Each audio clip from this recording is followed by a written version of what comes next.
вообще неудобно. Еще одна проблема, типа маршруток мало. Вначале было сложно. А вот вначале приходилось гуглить, очень часто узнавать, а сейчас легче. ыңғайсыз ел oldu. Какая-то неразбериха получается. Нет, конечно, неудобно. Кейде жөө басып қалып атабыз. Аргандай эле болуп атат. Президентке разы болуш керек. Жаңында келіп, ошо кандай этем деп отурам. Азыр сезонда ел окуй элек. Элдин баары отпуска да. Ну, хотя бы предупреждать, типа,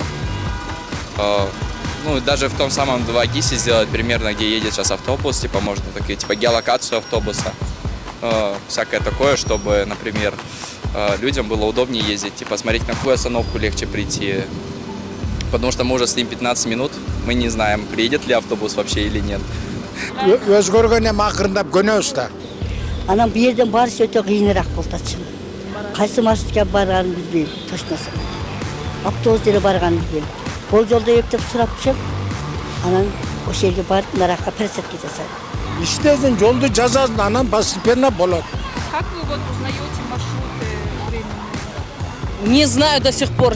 Вызываю такси, на такси уезжаю. Я даже не могу запомнить, куда какой автобус идет, маршрутка. Анан такырланан нидоуну анан такси чакыра берсин, акчасы көптөр. Биз шопурдан сураса жооп берет, айтат.